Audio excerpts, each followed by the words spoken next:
think we have this list of questions for each candidate. I think the best way to approach it is just start at the far right here and go right around with each person asking a question and keep track of where you'll be when your next question comes up. So Mike Mitchell is our first candidate. Why don't you come on up, Mike?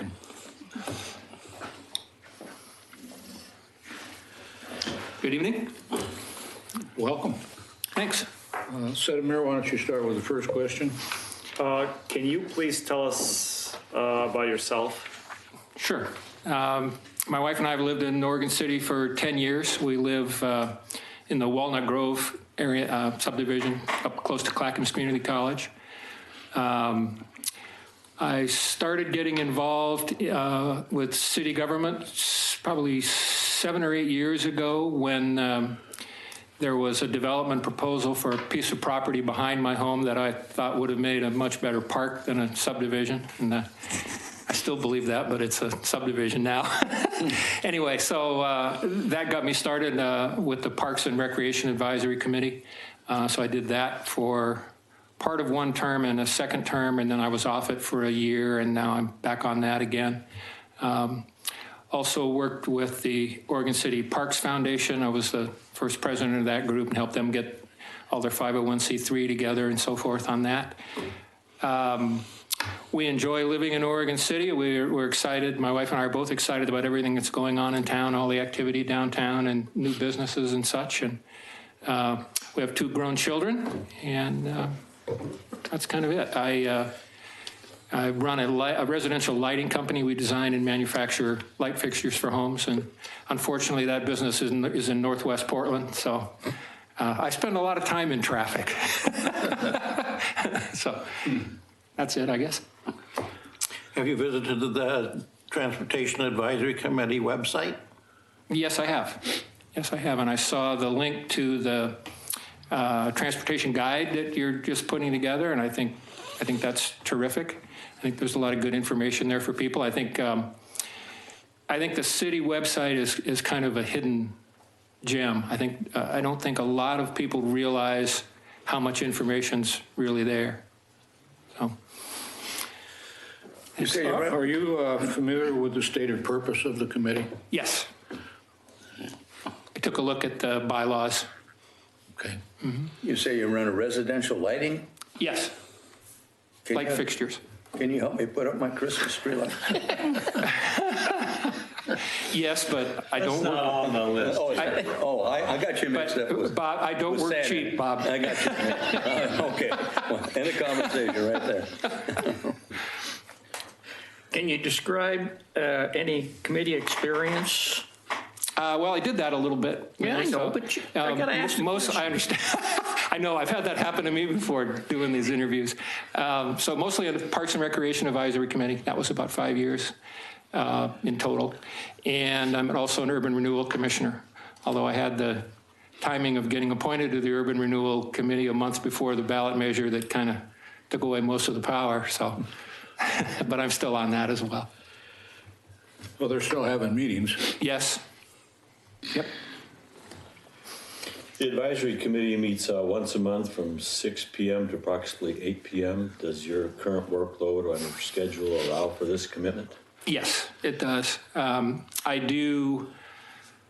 make typically 3 business trips a year. I'm not really in control of that schedule, but they're usually a week long. So chances are pretty good that we wouldn't hit all 3. So, but otherwise evenings aren't a problem. Next. Occasionally, the TAC will be asked to invest time outside the regular monthly committee meetings. Does your current workload or schedule allow for this kind of commitment?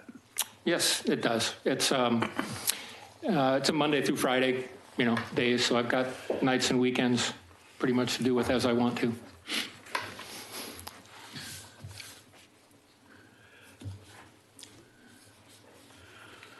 Sedemir? Is there a specific transportation issue that you're most concerned or passionate about? If yes, please share about the issue and why it's important to you. Probably a couple of things. I mentioned the Urban Renewal Committee, and before the last election, I spoke to several different neighborhood associations about that ballot measure. And I was surprised, I guess I shouldn't have been, but I was surprised at how many people said, we don't want growth. But if they offered more information, or if I asked them more questions about it, 9 times out of 10, the next thing they said was, we don't want more traffic. So that's what interests me in this committee. I happen to believe that our city does need to grow. It needs to be managed properly. And of course, we have to be able to take care of traffic issues and proper planning issues. But just like the business that I run, we lose a certain percentage of our customers every year. They die, they find somebody else that they think will do a better job than we do. So if we're not constantly trying to grow our customer base, we're going to start to shrink.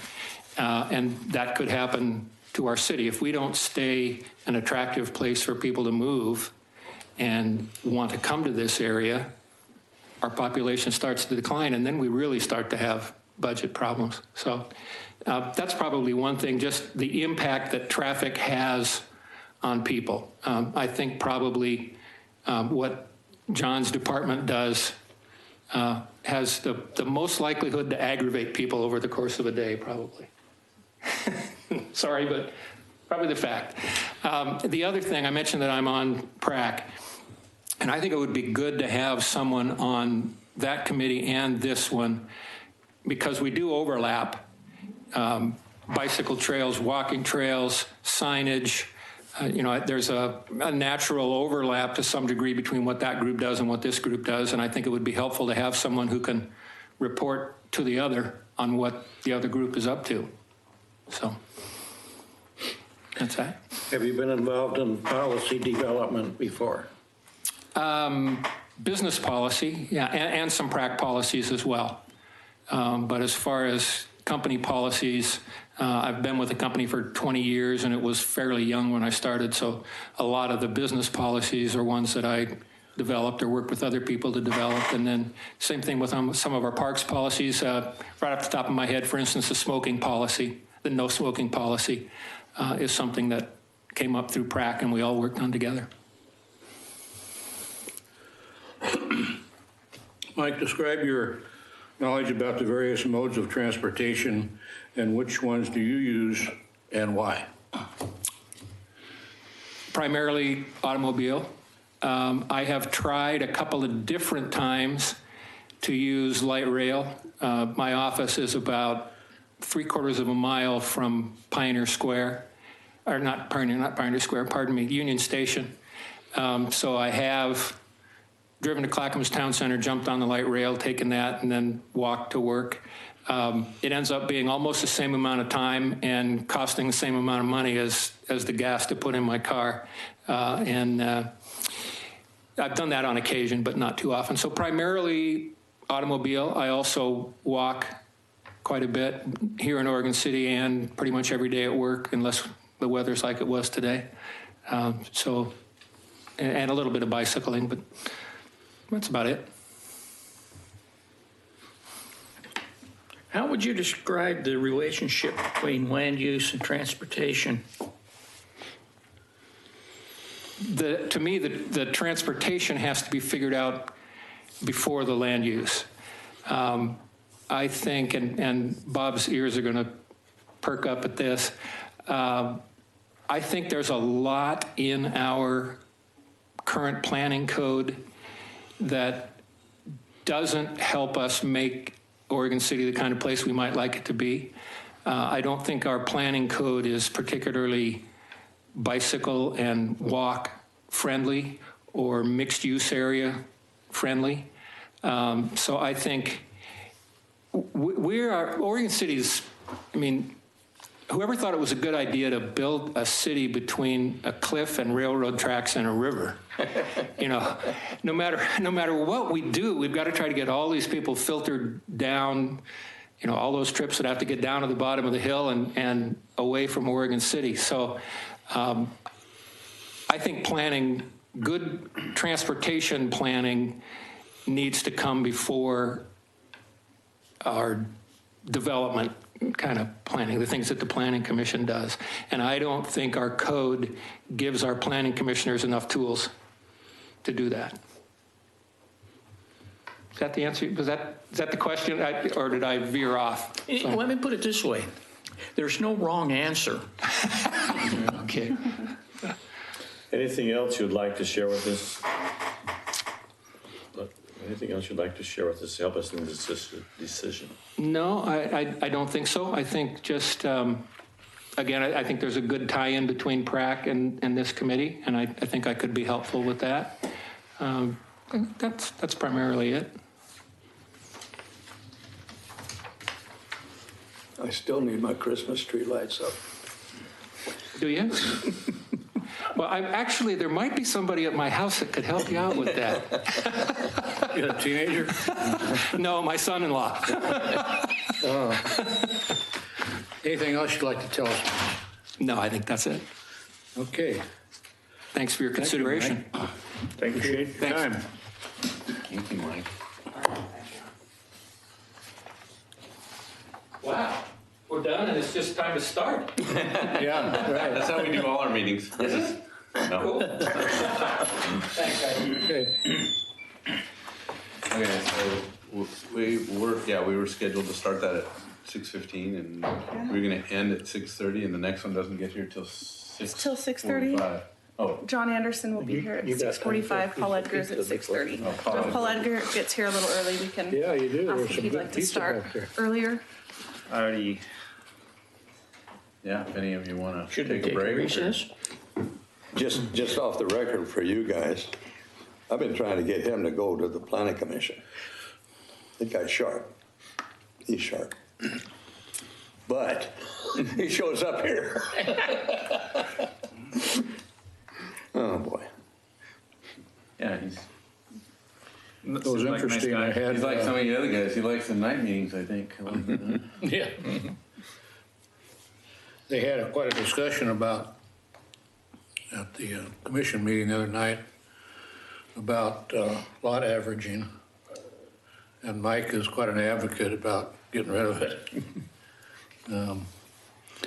But they had, it was 3 or 4 choices for the city commission to consider on down the line. And one that they did not put on there, which Mike brought up to the mayor after the meeting, and I brought up to the mayor after he walked outside, and we got together talking, believe it or not. And one thing that I think upsets a lot of people is when they take a piece of property to develop and break it down into the number of lots that can be developed, but the lots are also they're able to consider one very large, oversized lot that already has a house built on it. And that very large lot then can be figured into the lot averaging, which then skews it all up. And so I think that's an additional consideration that they're There's a lot to be discussed. looking at, yeah. Just so it's clear, we're still recording. So Okay. we'll record through the lull here, so John just came in. Yeah. it's fine to have these conversations. It's just knowing, if you thought we were off the air, we're Oh, no, I didn't, no. John showed up, so if he wants, Yeah, do we want to do John? Yeah, my guess is he Yeah. ran by pretty quick there. So he's One thing about probably that big lot, headed to the bathroom. I think I know how that got in. There was a big house in a subdivision that they wanted to save up by Partwell Road and, No. Wynn, no, yeah, Partwell. Central Point up in that area. Yeah. I think a lot averaging is good if it's used the way it was intended to be used to begin with. One thing, while we're waiting, I'll just let you know that I'm trying to remember exactly how this came up, but I think it came through the TAC that there was a request from the neighborhood to do a speed study on Central Point Road. And so I don't know if any of you remember that or not, but I think it came through the TAC. Is it what, Yes, what it you did. remember? I also remember hearing it from others in another way. So anyway, we started looking into the idea of a speed study for Central Point Road from the city limits all the way through. And I don't want to be repetitive, so if I've already said this before, I'm pretty sure I reported it to the CIC, but what we found through our traffic data that we collect every 3 years, we collect speed data. And we noticed that Central Point Road is, well, we also looked at the speed limits. It's posted 45 miles an hour at the entrance to Oregon City, and that's out near Parish Road. And it stays 45 until you get to about Partlow, and then from there on the rest of the way, and it's posted 35 miles an hour. And the concern was that with all the new development out there, the request was that we reduce this, or consider reducing the speed. And so that would be a speed study. And so we looked at that data and found that for the most part, people are obeying the 45 mile an hour zone as they come into town. That was the 85th percentile speed. In the remainder of Central Point that's posted 35, people are far exceeding that. They're probably closer to that 45 mile an hour zone than the 35. So what that told us is that there's a high probability that even if 45 isn't the 85th percentile, 40 might be the 85th percentile for that area that's a 35 posted at 35 miles an hour.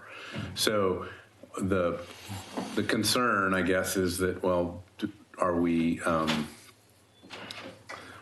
what we may see a speed study Do they really recommendation want the speed study? that takes it from the 35 that is posted today to 40.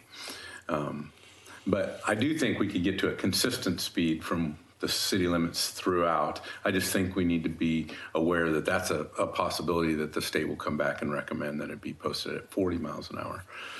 The other thing that we looked at, and I think you've gotten notice on, was the requirements are that, from an engineer's perspective, we provide input on the application for why we think they should do a speed study there and what we think the speed should be posted.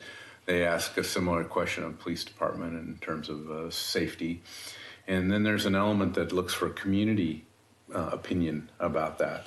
And we haven't done this before, but with some of the press we've been getting about Lynn Avenue and some of the meetings we've had about Lynn up above 5th, basically between 5th and Park.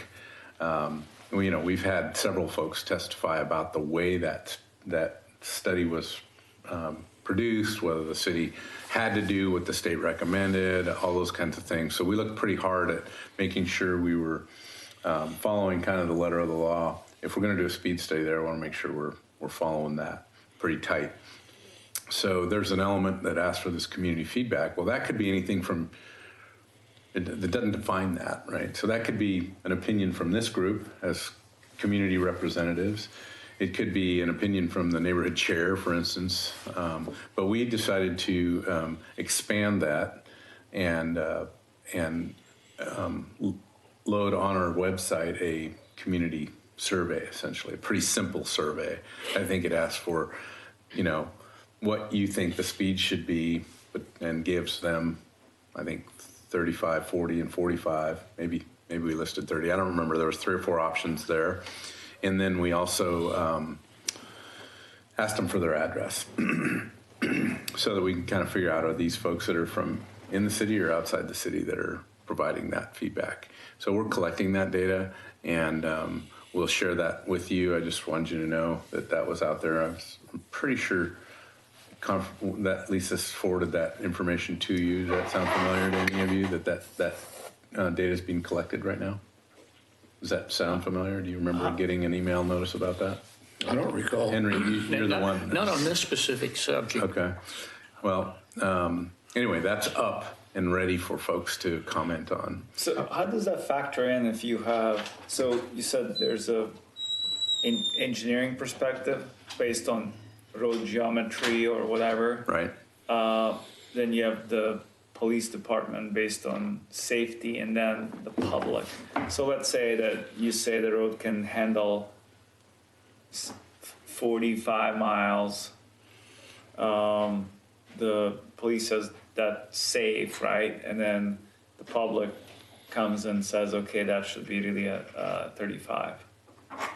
Is there some sort of factoring, and you go 40, between 45 and 35, or how do you find? I mean, is there some sort of ranking mechanism? I think in theory, Or factors? the community input is probably the least weighted. Okay. I mean, speed limits aren't set by popular demand, despite what the community might think of that. But it is an important factor, and I think it helps influence the state's final opinion. So that's how I think that works, Senator Mayor. How are you Well, isn't that socializing kind of- that survey? Well, that's something I'll have to get back to you on, but it's posted on the website. It's on our front page. I had the impression that we had sent it to the TAC and the CIC members and the neighborhood chair, but we also put it on. But I don't know that we did that, so I'll look into that. But we did put it on the city's Facebook page and Oregon City Chit Chat. That's what I understood. So it's way more community input than we've ever pursued. And I know I think the first day we got something like 40 responses. So a lot of folks were providing their opinion. Well, would lowering the speed limit of an area like that be kind of an evolutionary process? When that was first brought into the city limits, it was still kind of a rural area.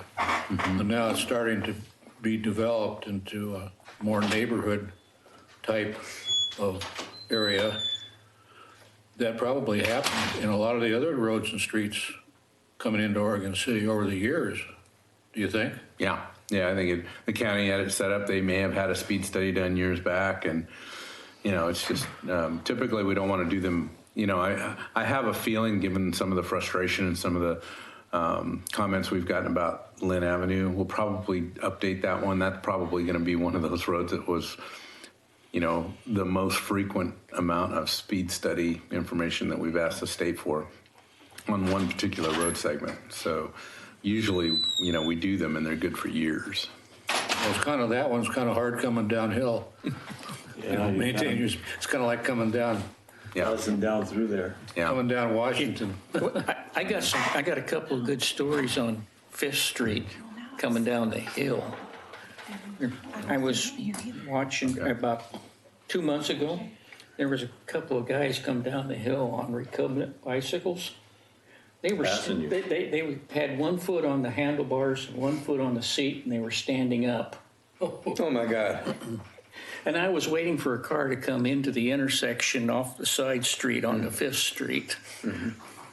Wow. John, it's not the cars that I'm so much concerned with, because, we're all trained to look out for cars. It's the pedestrians. They scare me. They really do. I don't know if they've got a protocol or not, but you don't know if they're going to step off in front of you. They wait until you get there, and then they step off in front of you and expect you to stop, or, they baffle me. So I just always look out for the pedestrian instead of the car. Somehow I can react to a car, but a pedestrian, boy, he's got me baffled. That section up until Partlow on Central Point, it's mostly, there aren't residences that face. Right. They're mostly, come from the backside, so there are some streets coming in, but there's not hardly any driveways, just a couple. Just the county residents that have been there for years. Yeah. Out But by most of the Parrish. new stuff takes access off of an internal street. You're right. John, one thing we may want to look at in the future is whether or not we should be looking at the county speed limits on annexation, because I know we don't. And I know that a good share of the arterial streets are there by default. That's what they were when they were in the county, and we've just kept them. And it doesn't necessarily mean they're right, it just means that we never thought to look at them. Yeah, I mean, I think the county has done, especially recently, like for instance, Redland Road. They just did a safety study along Redland Road all the way from Morgan City all the way out to near Estacada. So how closely they look at that, I think, especially in the areas that are more heavily traveled, like Thayer and Maple Lane and Beaver Creek Road, they're pretty progressive about looking at those. But yeah, you're right. There may be, and is annexation the right trigger? Probably not, because the land uses probably haven't changed, right? Well, the way the land use is, it's patchwork, and if just take Central Point as an idea, you get one near the trailer park near Mount Pleasant, you get another one a half a mile away, you get one in the middle, and then another one a mile away on the other side of the road. And it's a patchwork that hasn't been seriously examined in total and said, all right, when it gets to be 3/4 developed or 2/3 developed or half developed or whatever, it's time to look at adjusting the speeds. Yeah, no, I don't, when the exact time is right, I mean, that's kind of our job, I think, to evaluate that too. Since I live out near, roads like Central Point and South End, you kind of just, there's not a day when it goes, boom, we should change this, right? It's kind of like a progression, and you kind of think, yeah, maybe this is set a little higher than it should be. There's a new subdivision. So I don't know. I think it's just a subjective iteration of that. Yeah. And I still think, based on the speeds, that we haven't necessarily missed it by much on Central Point, because it sounds like people are traveling at a rate that maybe even higher than what the neighbors would like to see out there. I think I haven't looked at the feedback, but I think most would like it to see it all at 35. It would be nice if it was consistent. Yeah. I don't see Paul here. Should we just bring him? Is John here? Yeah. Oh, okay. Yeah. Well, then let's bring John in. Well, when you transition from 45 to 35, then you say, once they get into the 35 zone, most of them are going about 40.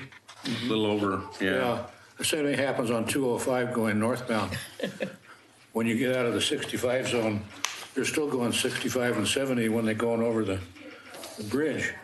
I 205 bridge, slow down at all. And then they hit Gladstone, they're doing 40. That's because of traffic. Yeah, right.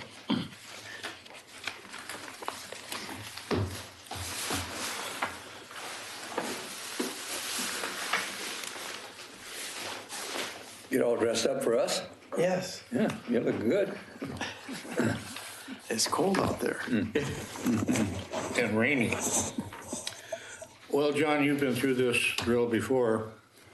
We're going to ask you a series of questions. We'll go right on down the line, starting on my right over here, and just continuing around until you've been able to adequately answer correctly all of our questions. Okay, fair enough.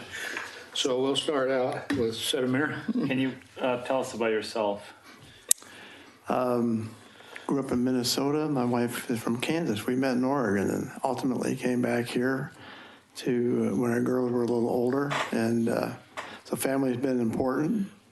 In Oregon, I came out here first, got the job as county administrator in Polk County, and later went to Benton County and then city of Troutdale before I retired. So I've had experience in 2 counties in the city here in Oregon and 2 cities in Minnesota and 1 in Ohio as city manager, city administrator. Could add more if you want, but that a little bit of family and a little bit of career. Enjoy my retirement now. Stay pretty civically and active.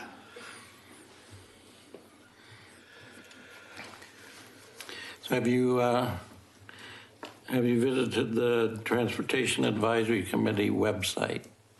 I should add lately. Not so much the Transportation Committee website, but the city one and Public Works, and check on things like Myers Road and things, how things are going. Are you familiar with the stated purpose of our committee? I am not.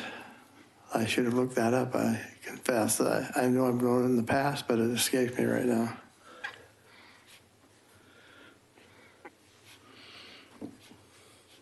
Henry? Oh, this is a hard one for you, I know, but describe any committee experience you've had.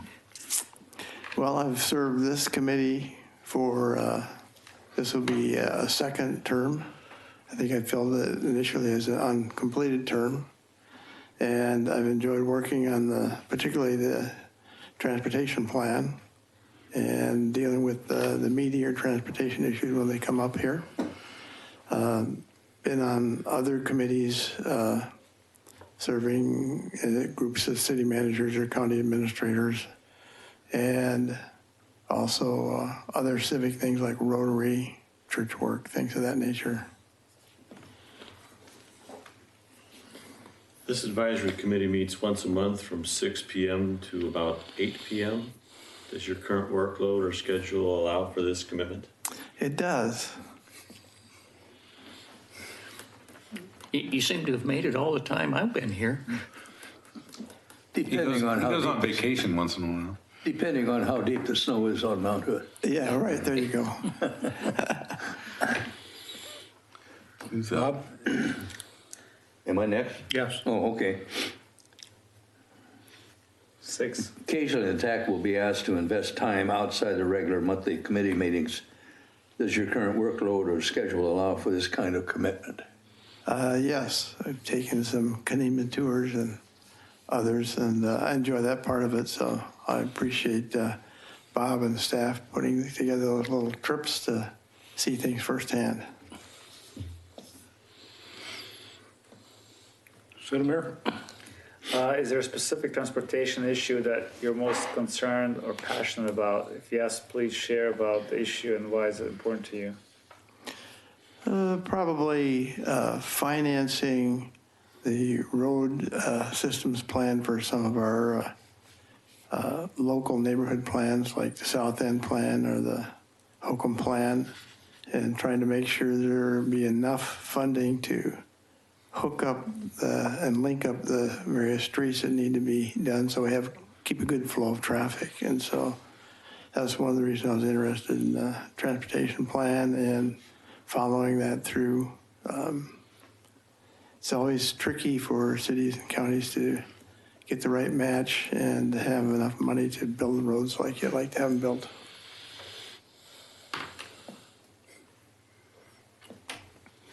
So have you been involved in policy development before?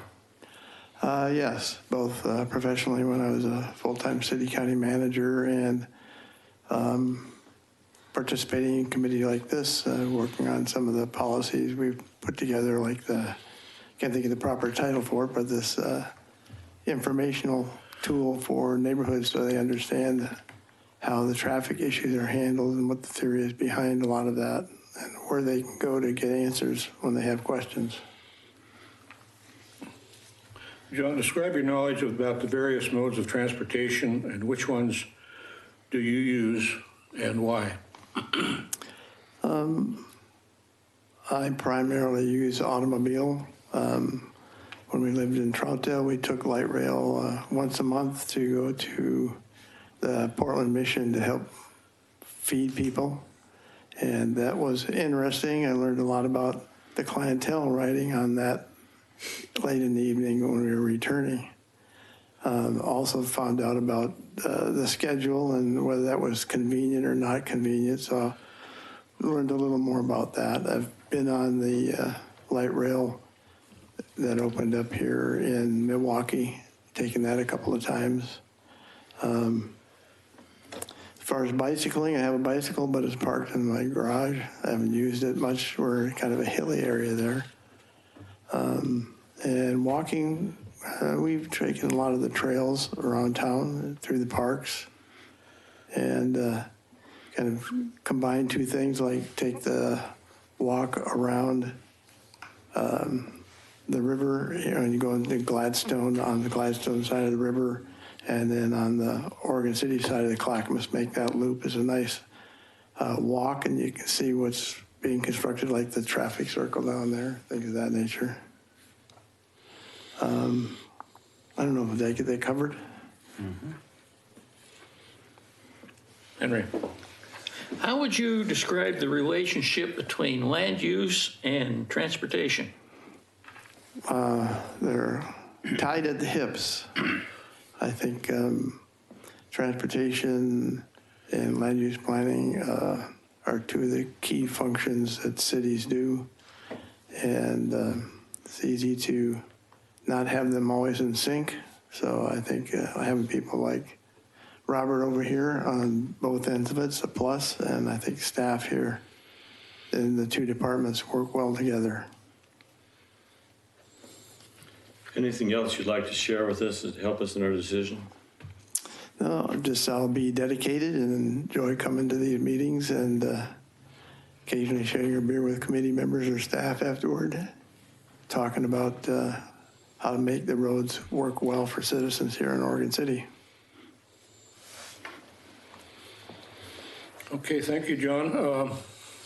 Is cross-country skiing considered a transportation? No, downhill, but downhill is not. That's after all the questions. It's not an official question. Maybe in Sweden. I was here one year when it would have been. Yeah. Fifth Street was closed for a week. Yeah, I had the good sense to retire at the end of October in 2008. So when they had that Christmas storm 2008, I didn't have to worry about all the official street cleaning and access issues. So I got to go out and help neighbors get out of their driveways, shovel their walks, stuff like that.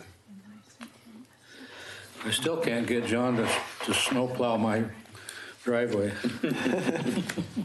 Thanks, John. Thank you. So you're going to be here for the meeting, right? Yeah. So why don't you come back here?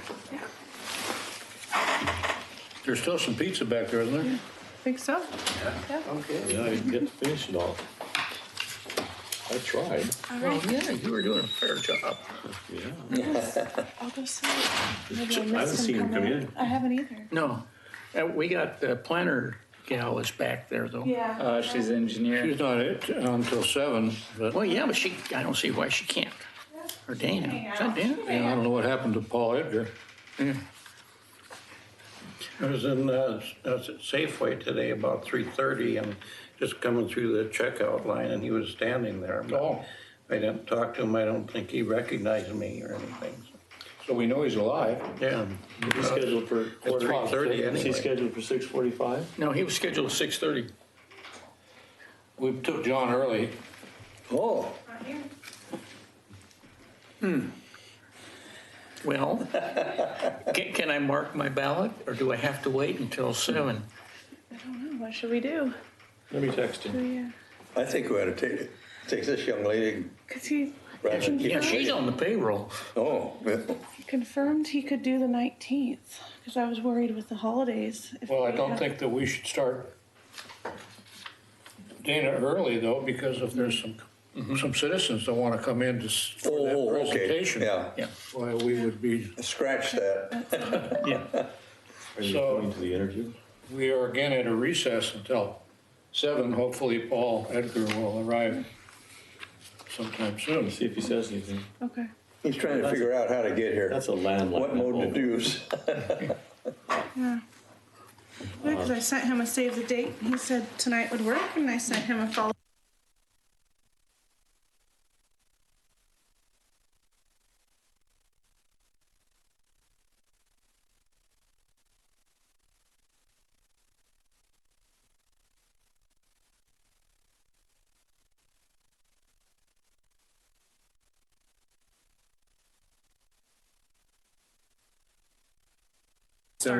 Okay.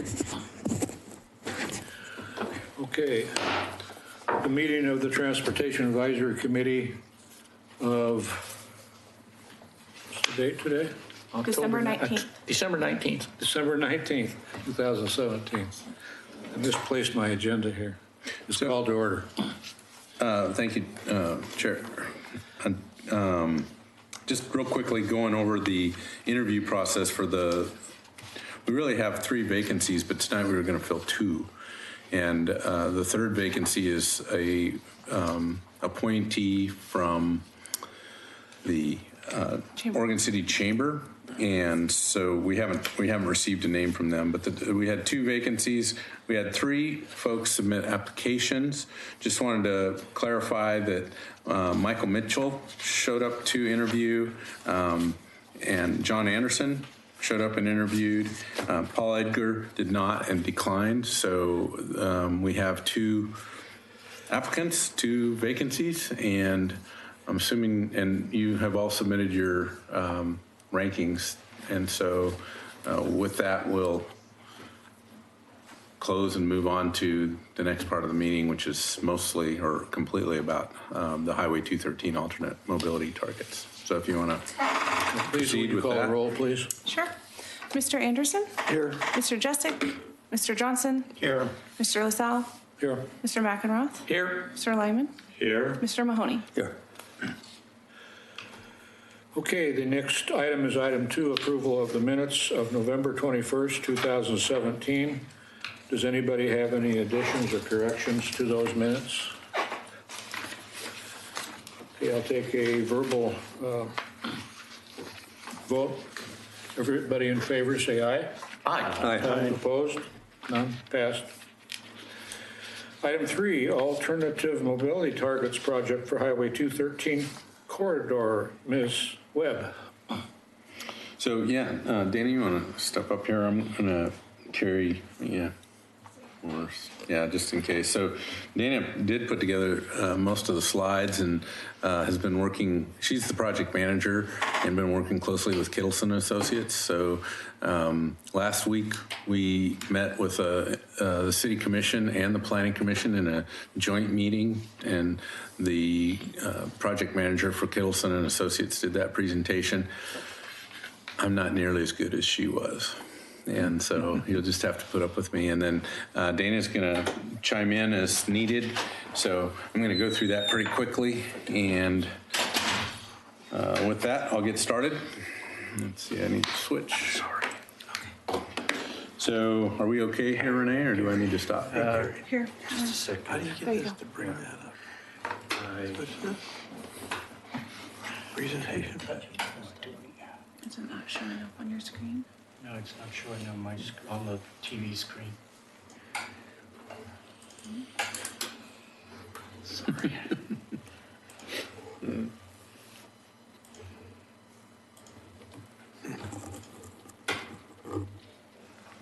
Got it on mine. Okay, I'll get it. Oops, sorry. You're fine.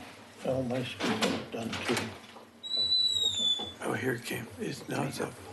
Okay. All right. So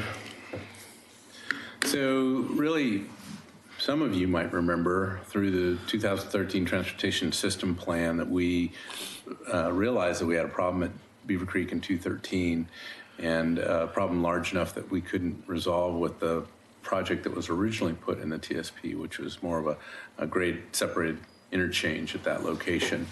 So in the TSP, we basically acknowledged that the full build out of Oregon City would result in more congestion than the state standard would allow. So the Oregon Highway Plan defines what that standard is. And so really this alternate mobility study is all about trying to figure out how to deal with that, having a state standard and an intersection that we don't think can meet it. And we also have an intersection that we think was too complicated, or we thought was too complicated. That's part of the study, is to figure out if it's too complicated, maybe too costly to meet the standard, or to build a facility that would meet the standard. So this project really is there to identify, improvements that might help us get to meeting the standard, and if we can't, then what would be an alternate target, and put us through a public process in doing that, a land use process that would eventually be adopted by the city and then adopted by the Oregon Transportation Commission. So that's really what this is all about. It's trying to take a problem that's got a fair amount of traffic loading, an intersection that's constrained, recognizing that that constraint may have some opportunities for improvements, but maybe not enough to get us under at full build out. You know, the city at full build out, a 20-year kind of horizon. You know, how do you deal with that when you've got a standard and potentially a higher level of traffic? So how do we deal with it? We put public process to it. That's planning, right? That's talk about it in planning at planning level. And we put together a community advisory group and a technical advisory group. And we've been meeting since 2016. So here we are almost a year later, and we're still talking about these alternate mobility standards. So some of you may be pretty kind of burn out on this topic. Others maybe not so much, because we haven't brought a lot of this back to the TAC. We've had the community advisory group has included Henry. So Henry, you've been on that, and Bob, you've been somewhat exposed because of your involvement on the Planning Commission. Then we had a transportation advisory or technical advisory group, and they were made up more of ODOT, Clackamas County staff, TriMet, a variety of others. So those have been the two kind of groups that have been sitting through a variety of meetings, which I'm going to go through. Meeting one was really just kind of describing the process, talking about what the state's policy was on this, explaining what mobility targets meant. That's been a learning curve for me, in addition to the community advisory group and the technical advisory group, talking about the existing conditions, whether there were safety concerns there, talking about just the geometry of the intersection, those kind of things. As you all know, that it's right on the edge of Newell Canyon, so it's got some pretty steep slopes. There's a stream that headwaters in Newell Creek cross through there, so it's a kind of a complex location. If we lived out in the plains of flatland, we wouldn't be having this discussion. We'd probably just be identifying a big project that would, provide for all kinds of lanes. But we don't have that. We're constrained on most sides. And then we discussed various alternatives. So for Beaver Creek Road in the transportation system plan, these are some of the suggestions that were made in that plan. So we didn't identify a project in the transportation system plan, with the exception of a couple. The dual eastbound left turn lanes, which we built last year, right? That was one of Dana's projects, by the way. So that's why it was done so quickly and efficiently and without any headaches. So Dana took care of that project. There's also this southbound 213 advanced warning system, and that's more like the signage that you see on most major interstates now that tell you it's going to take you 10 minutes to get to such and such a location. This one would be a little different than that, because it'd be more of a short warning about backed up traffic, right? Just to help with, hopefully, some of the rear end accidents that we see along 213. It's amazing how fast you come up on that intersection, going uphill. Yeah. Just amazing. Yeah, it surprises people. So that. Where would that be placed, John? Well, I don't think I recall. I want to say it's probably 1,500 to maybe 2,500 feet from the intersection. Is that after the last curve? I think it's before you go around the last curve. Because I think that's the problem as you're coming up on the intersection. Do you recall the specifics of where that is? I'm not even sure they spot it other than a dot on the map, but that's probably not very, that hadn't been engineered yet. But the idea would be to provide sufficient warning so that you know that there's backed up traffic, and typically they do that right before you go into that last curve. Redland Road, we did identify a project for Redland Road, and we included Redland Road kind of late in the project on this, but part of our focus was that we have a project that's identified for Redland Road in 213. It was actually part of the jug handle project when they did the design work on the jug handle project. They got to about 90% plans for a project we call D79 in our TSP. And we didn't have the funding when we did the jug handle project to be able to build the Redland Road intersection. We did some improvements there, but not all the improvements, because all the improvements call for an additional through lane in each direction, really pretty much through the intersection, right? It really took it from Holcomb Bridge, back towards 213 for a full 3-lane section. So anyway, that would have been there. They're also lengthening the northbound left turn lane, provide more queuing and length to decelerate in that lane. So it is in the TSP. It's indicated that it's not likely to be funded. That's another little problem we have. So if you know our project list in the TSP, there's some projects that are likely to be funded and some that are unlikely to be funded. And that likely or unlikely is based on growth and how much we set our SDCs for. In some cases, like in this project here, we're one of a couple agencies who really kind of have responsibility for that intersection. So in our TSP, we've listed this as our contribution would be 30%. And I think all of that 30% could be funded through transportation SDCs, if I remember correctly. So anyway, that's kind of what was in the TSP. Some of the alternatives we looked at and were discussed are listed here. There was at-grade solutions and interchange solutions. So triple lefts turning off of 213 onto Beaver Creek Road was one.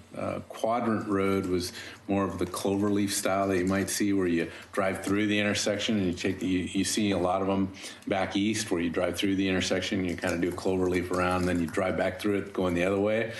We looked at that. We looked at some projects that were called displaced left turns, which there isn't such an intersection in the state of Oregon, but it's kind of the new trend for some separated from the through traffic. It essentially, so if you'd be heading southbound on 213, the one I remember was you would make an earlier left turn, if you will, rather than getting to the intersection and making that left turn. You would turn earlier and you would cross over those through northbound lanes, and then you would get in a whole new set of lanes over here. Mm-hmm. So you'd have your through lanes on 213, and then this left turn would take most of those folks that want to get onto Beaver Creek to another kind of queuing, and then they would have a whole nother signal. It was kind of complicated. Kittleson and Associates has done those and been studying those in other parts of the country, but we don't have one in the state.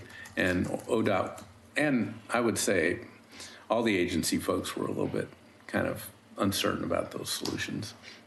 We also looked at the interchanges, which were, anything from pretty narrow interchange to something much more,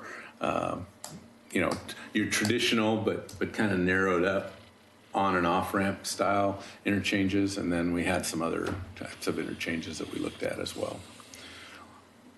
If you're interested in the details of those, I guess the other thing I'll mention, Dana, you said that the full study, which shows pictures and graphics of these, is online right now, so it's available.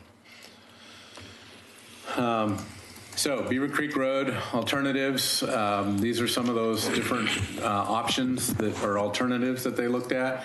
And they looked at them from a capacity standpoint. They looked at them from the amount of right-of-way impacts that they would each have. Were there environmental impacts? Like I said, we're on the edge of the canyon right there. Were those kind of things considered? How would they function with bikes and pedestrians? The cost, to some degree. We didn't go into deep detail, but we looked at costs. And then we looked at whether or not some of these alternatives might have prohibited a particular movement. And so we, Kittleson and Associates, looked at that. So meeting one, really we found that pretty early on that the interchange alternatives, I would say not 100% there, but I think the consensus of the room was that an interchange kind of alternative, let's say a grade separated interchange, just was not financially feasible. we were talking upwards of 50 million for a project like that, and how we would fund something like that was a big question, because the state was telling us, this isn't a priority for us. We get that you're over the standard, or you would be over the standard at full build out, but this isn't a priority. And there was a lot of, I think, frustration with that, right? Everybody feels like, why not? They should be. The county uses it. Why isn't the county bringing money? State, traffic, why isn't the state bringing money? But we basically said, look, we're not hearing from those agencies that they're going to step up, and we can't fund it on our own. Some of the most of the at-grade alternatives had some pretty, not unintended, but undesirable consequences. So nobody really was excited about any of those alternatives. We do recommend a project, and we're going to talk about that one, that's an at-grade option. It doesn't completely solve it, but it helps a bunch. So we're going to talk about that in a little bit. But out of the first meeting, we didn't necessarily have that. And then we definitely agreed that safety was safety first. We need to think about safety through lighting and signage and anything else we can do. So, and then the community advisory group, I think, actually all that was true for the technical advisory group. The agency folks, I think, were all on board with the fact that the interchange was not an option. It was the community advisory group that I think felt a little bit more like they wanted more information and more discussion about some of those alternatives. They definitely didn't like the idea of giving up on that. So we did talk about that more. So we left the interchange options on the table to discuss further and bring back more information. And then the other thing that the community advisory group recommended that I think was a good recommendation was we really needed ODOT and the county at the table, and that took the burden off of us because we were trying to convey the money issue or the fact that it wasn't a priority for the state, and that was a hard message to deliver. It was much more effectively delivered by the state. So we invited them to the next meeting. So the next meeting talked a lot more about what these mobility targets are and what they really mean, what some of the performance measures were with regard to these alternatives. We talked a lot more about safety and we talked a lot more about funding. So the mobility targets are for most folks it's not clear science, but measured, how we measured it by the agency's assesses existing or forecasted operational conditions of the facility. So we're really trying to measure, how much capacity and how much traffic is projected to be there. Mobility targets look at land use and what the future development of that is projected to be out in the Beaver Creek area. So it was good that we had the concept planning that would indicate what kind of zoning will be out there when that area is brought in. And all that was helped to guide our decisions. We also looked at existing 213 and Beaver Creek Road, and we looked at what the ratio was for mobility targets today. So today it's at 0.99, and that we should be under that standard during the first and second highest volume hours of the day. So first and second highest hours of the day vary from movement to movement. I mean, there's quite a few movements through that intersection. So there's usually a right and a left and a through. So, they measure that volume to capacity for each one of those movements. And I don't remember all those off the top of my head, but we know it build out projection. There were several of those movements, some of those movements, most of those that are coming from Oregon City, northbound onto 213. And then there's also a problem as you come out off of 213 and turn onto Beaver Creek southbound. Those are the most problematic movements through that intersection. And then we also looked at Redland Road, which has actually a higher ratio allowed for that intersection because it's part of a regional center. So some of you don't know that, but communities look at their areas that are key for future development. And, the area at the old landfill is actually, that's the one undeveloped regional center in the county. So someday we expect much more traffic to be generated there, and that OR 213 and Redland Road is part of that area. So this, let me remember this slide here.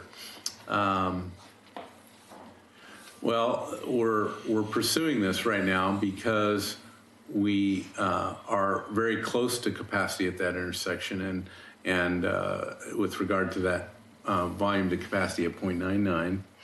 And until we adopt a different performance measure or different mobility target, we're not really allowed to allow any zone changes. So all that land, even though it's in the city right now, has its current zoning, much of which is zoned to the county standards. And in full build out, we recognize that there's going to be a lot more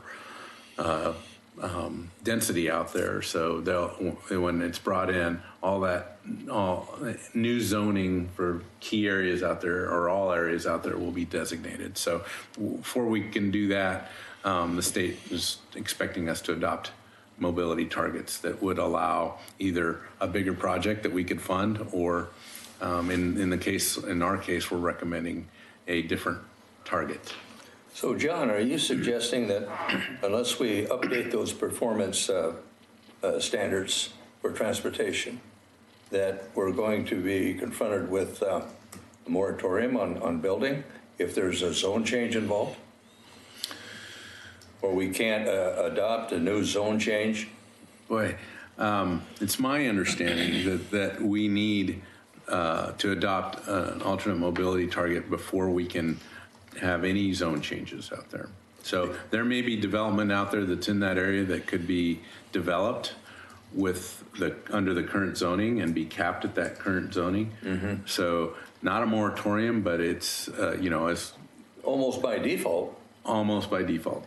Because what happens is that the applicant comes in, and although you've adopted a concept plan and applied the zoning to coincide, they always manage to find a reason why to come in and change the zone, and that's just life, I mean, the market changes, the reason for doing things changes, and then all of a sudden you painted yourself into a corner. Say, we can't change that zone because the mobility standards here haven't been adopted, new ones. Mm-hmm. So we're just sort of a catch-22. And it's particularly problematic out there off Beaver Creek Road because that's where we see most of our employment land. Yeah, yeah. So yeah, it's a problem. I don't want to call it. But those standards wouldn't not have to be completed. They just have to be adopted, right? Right. The projects don't have to be completed. The standards need to be adopted. So there's lots of considerations that went into what performance measures. I'm not going to go through this, but there was operational and safety measures that were considered. Obviously, safety first, so we want to think about those things. All these other things that really boil down to, we have a standard of volume to capacity. That's kind of the regional standard. And at the end of the day, discussing all these other options, we came back to we should stick with volume to capacity as a standard. And that's how we measure it. So, what capacity does that intersection have in terms of volume, and how much capacity do we need to push through it? And so it made sense to me, because not only do we have to use that measure for evaluation of that intersection, any future land use that triggers a transportation study has to produce the data, and consultants and the business is used to the volume to capacity ratio. They're not really used to all these other measures, and they're a lot harder to measure and to produce. So, well, the Planning Commission operates under a very specific guideline. It's called the quasi-judicial process. We're required by state law to consider any zone change or change in land use through that procedure. And one of the aspects, or one of the features of that case law, is that the onus is on the applicant, not the city. So are you saying that the applicant should bring a transportation engineer and his findings into that zone change conversation? Because they're required to justify their own request for a zone change. The city just responds. They're not required to approve it. No, that's true. So when I say we, I mean the development community, the city as it grows, those developers and those development proposals will have to bring a traffic impact analysis. And they're used to using the volume to capacity analysis. And that's why another good reason why I think we landed on that versus average travel time or some measure that they're not really used to producing. So our traffic engineer consultant, he evaluates their work. data. Yep. And right. then he in kind then presents his findings to the City Planning Commission. That's right. Yep. And all that information on the record is submitted to the City Commission for approval through the change of ordinance, changing the zone change. So it's a little bit involved, and it's pretty tricky because then we end up, the other player that we end up dealing with, that he's the gorilla in the room, is LUBA. Eventually, it gets referred to LUBA by one means or another, and they said, sorry, city, you didn't do it right, you know, because these people they're no dummies, and they're restricted by law to review these plans in accordance with standards that have been developed. LUBA is. LUBA, yeah, you bet. Yeah. So it gets pretty costly on the city defending its decision. It can. And, well, you bet, and that's why process. The planning's on one side, the legal's on the other, and half of what we hear at the planning commission level is the legal, and we're not trained as legal advisors. We have to rely on that city attorney, both at the planning commission level and the city commission level, and it gets sticky sometimes, both from the public testimony and just somebody wants an opinion on something, and all of a sudden, you know. And this is why I think bringing this out and getting it adopted and getting it identified so that people know the rules of the game is really important. I agree. Okay. There were several safety improvements that were suggested and considered. Not all of them were adopted. One of them is a lot of folks feel like if you put a red light camera in the intersection, you're going to improve safety. That's not necessarily the case, and we found that we were likely going to see a lot more rear-end crashes because of that red light camera. And they also can lose effectiveness over time. So just a variety of different things that were considered. The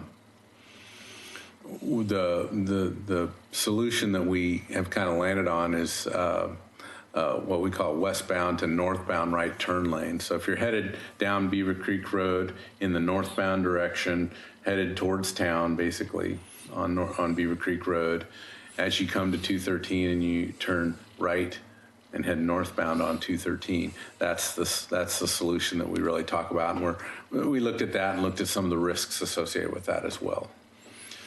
We also looked at eliminating the westbound left turn lane in that same direction. So if you're on Beaver Creek Road, coming from the high school or the college and heading towards town, one suggestion was that we look at eliminating there's 2 left turn lanes there now, eliminating one of those left turn lanes. And the thought there was that once you eliminate that one left turn lane, the volumes of that turning movement aren't that high. But by eliminating that, it gives you a little bit more capacity for intersection that was really kind of outside the study area, which is Maple Lane. So all the traffic coming off of 213, turning southbound on Beaver Creek Road, and then making another left-hand turn onto Maple Lane. Sometimes there's not enough storage there. So that was another thing that they talked about. It did kind of fall out of our study area, but yeah, it's still on the table. Okay, so this is some of the funding scenario that came out of our 2013 TSP. This has changed a little bit, just to be upfront with you. I don't know if you've been tracking the SDC stuff that we've been working on, but we've adopted a revised project list. So these are numbers from the 2013 TSP.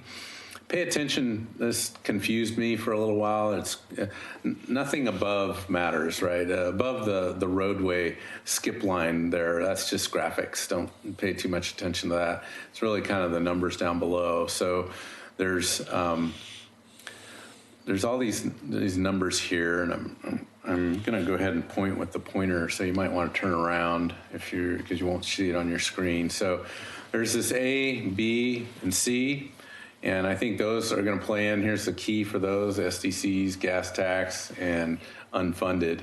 The 2013 project list included $222 million worth of projects.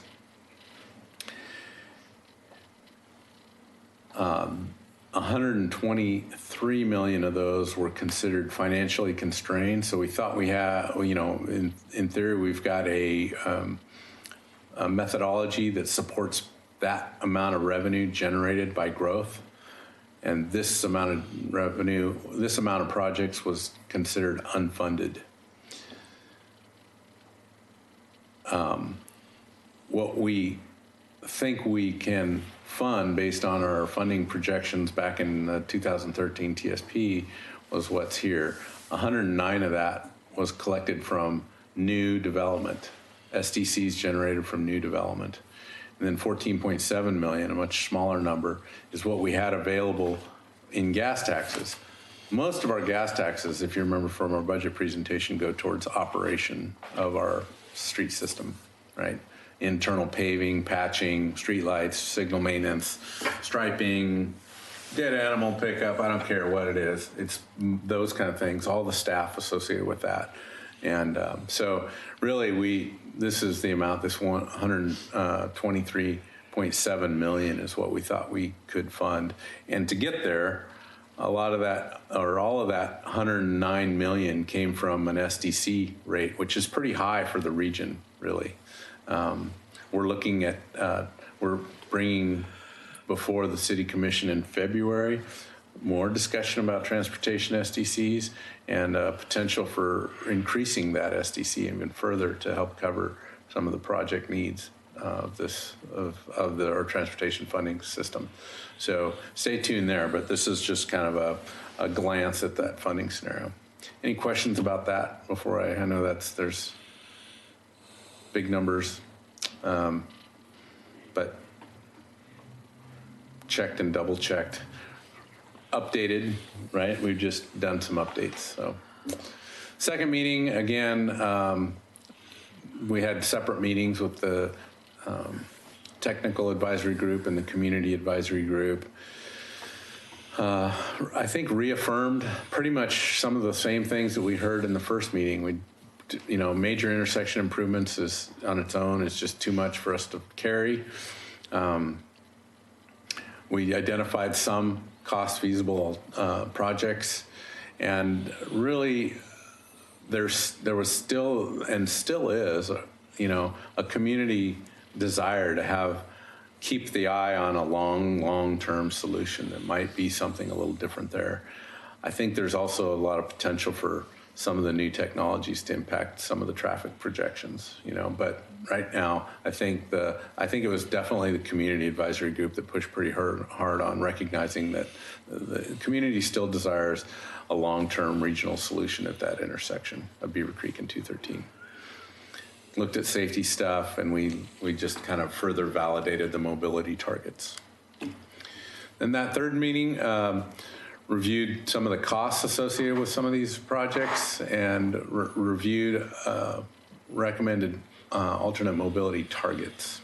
So this is that, I guess it would be westbound, Beaver Creek westbound to 213 northbound solution.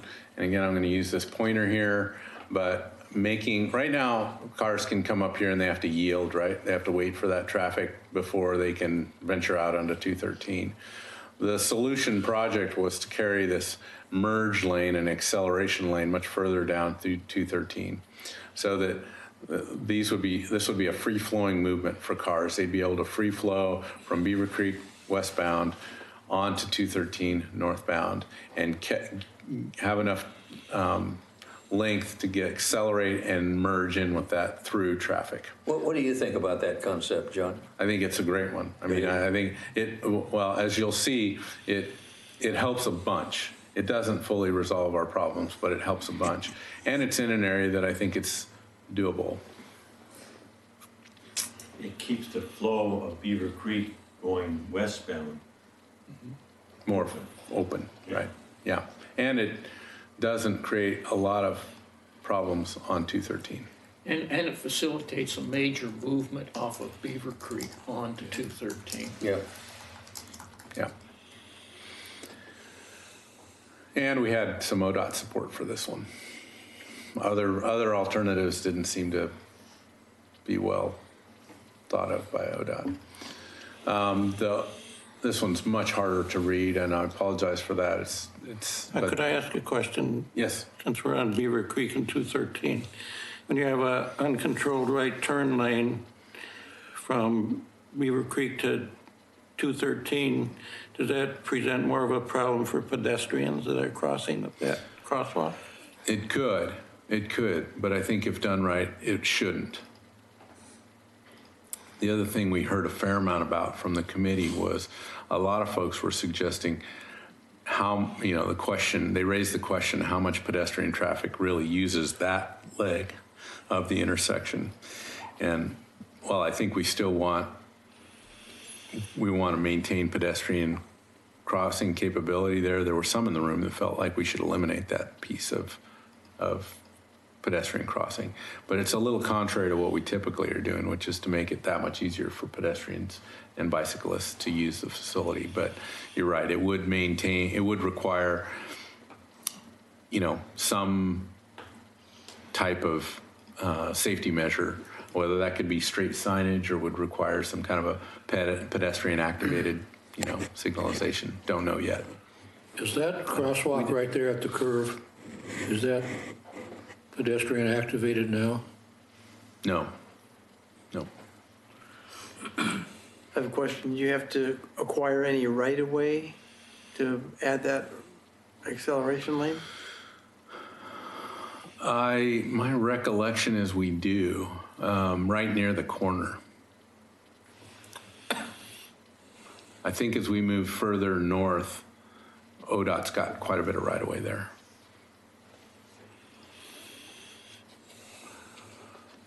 Do they ever use eminent domain much anymore, John, or is this just negotiation between ODOT and the property owner? ODOT uses it a fair amount. We're about to start using it.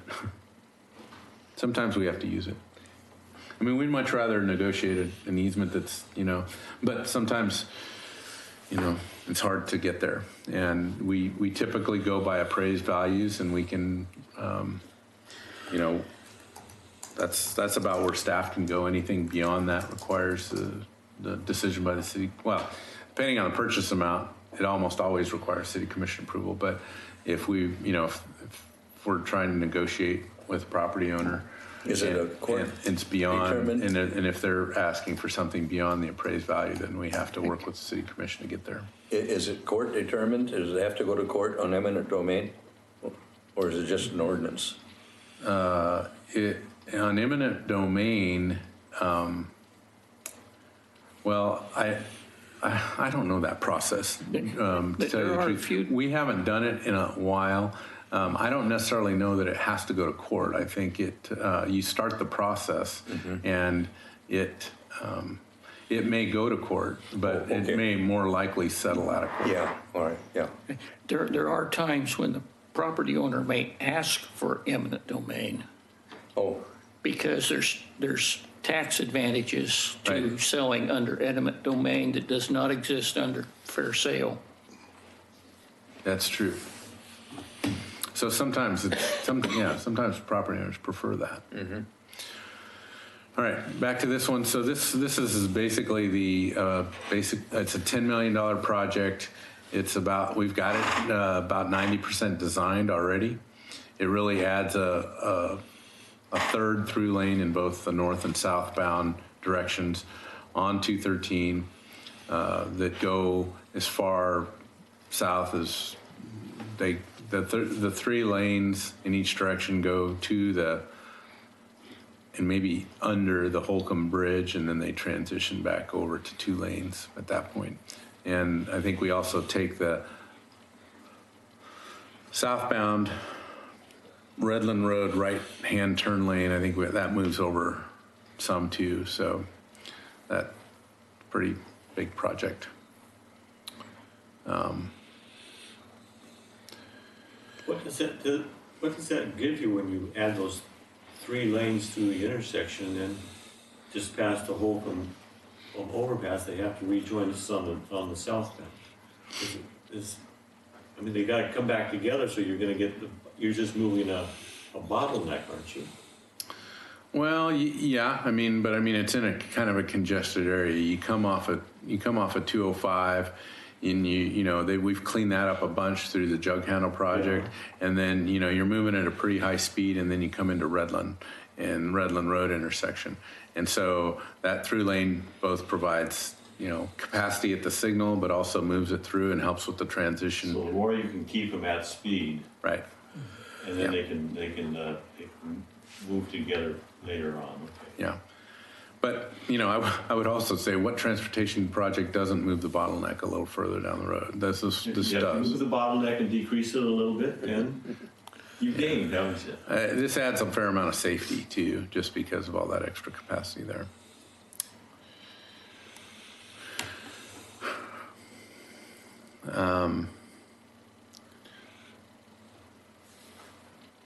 So again, struggled to figure out how to fund some of this work at Beaver Creek Road. We looked at a mobility target that the state pretty much, the staff that we're working with at the state level pretty much said, you really shouldn't bring us an alternate mobility target that exceeds the capacity of the intersection. So it should, anything that it goes over 1 or 1.1 in the case of Redland Road, they weren't necessarily interested in having us recommend to the OTC. So I'll show you some of the recommendations that come out of the standard. We're not doing that. And we've added some of the improvements to the cost of the constrained TSP. So the new project list that Dana and I have been working with to get adopted or got adopted has some of these costs in them. So the Beaver Creek 213 westbound free right-hand turn lane is now in our project funded list, okay? At Redland Road, again, we're gonna exceed that 0.99 for several hours of the day.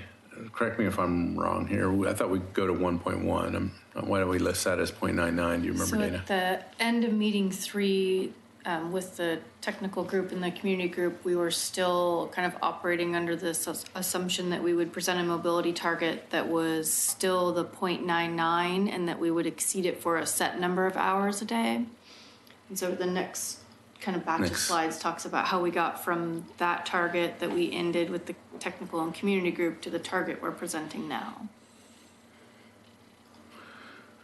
And then we also decided to keep the unfunded improvements in the TSP. So we've still got the $10 million project in there. Like I said, I think we only fund about 30% of that we've only listed about 30% of that, but we're proposing to collect that 30% in our transportation SDC.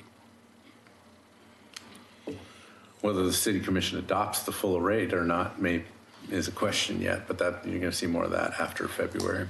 John, how long did it take us from start to finish on the Jug Handle? Because I wasn't around when that started. Was that several year planning and before it got built? How long was that on the drawing boards?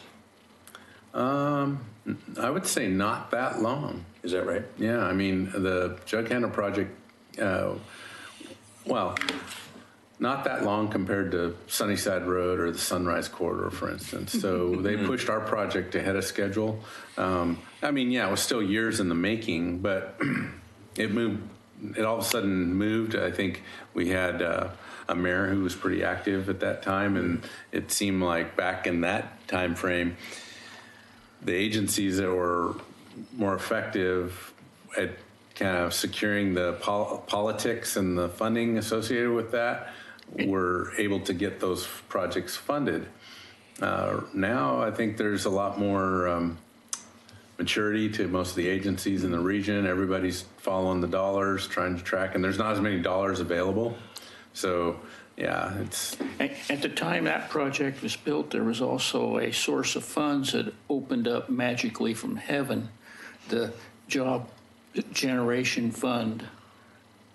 We happened to have a project that was really close to ready to go, and the state was really anxious to hand out money. Yeah, but the engineers wanted to show off a little bit and show that they could move a bridge too. I mean, that was pretty sexy. But that was one of the reasons why we got it when we did, was because the money was magically made available. Yeah. Okay, so we're continuing to work with ODOT a fair amount on the technical side of this. They gave us a fair amount of direction on maybe switching to a specific target and looking at annual average conditions. And I asked Dana to describe this for me today. Maybe why don't you describe that for the group? So at the end of meeting 3, we had the 0.99 for a specific number of hours that was based on peak travel conditions. So sometime like in a September timeframe.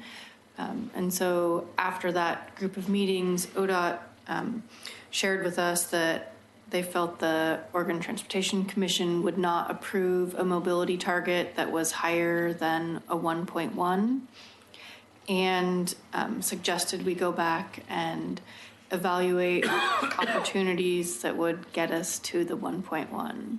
And so by switching the way we calculate the volume and capacity to an annual average condition, such as a May situation, we can provide that.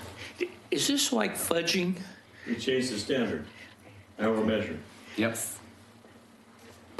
It's a similar situation to what they've used in Seaside. So Seaside has done alternate mobility targets as well, because they can't meet those mobility targets for Highway 101 in the peak summer on the weekend.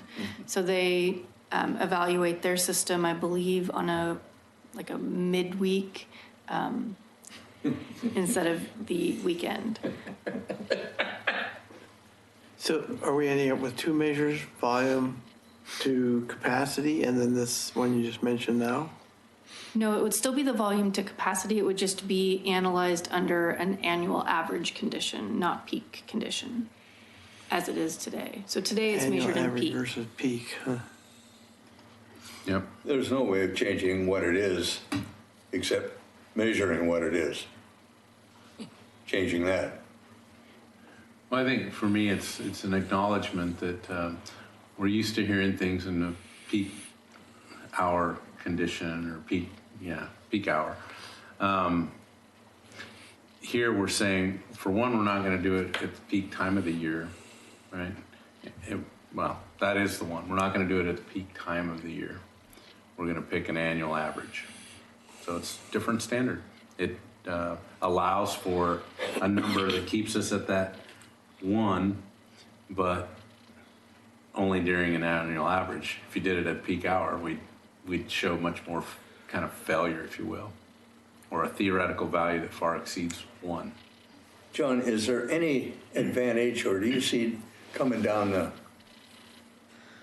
the pipe, so to speak, no pun intended, that instead of improving the intersection physically, that these intersections and highways are going to get smarter through electronics and computers and algorithms that control traffic and spread it out and make it safer and more efficient? Well, I mean, I think there's lots of technologies that are going to help with movement of traffic in the future, whether it be, better, mass transit or, smarter vehicles and smarter signals, connected signals. But I also think that, we're all gonna find that if we really don't wanna sit in traffic, we're gonna find a better time to go, right? So that's the other thing is these peak hours, whether they be in May or in July, are gonna become not 1 hour, but 3 hours, right? So, and you're actually gonna see some of that here too. So, I'm trying to remember what was the refinement wording of the target step style. So that was another thing where ODOT said, hey, you know, we don't want to, we get that you're going to exceed this, we get that you're going to measure at a different time. You know, let's look at stepping that so that maybe it's a higher rate than it should be 1 hour, but let's try and step back down to that. So they're really kind of forcing our hand with the standard so that we don't maybe over zone or, you know, raise the zoning density so high that, we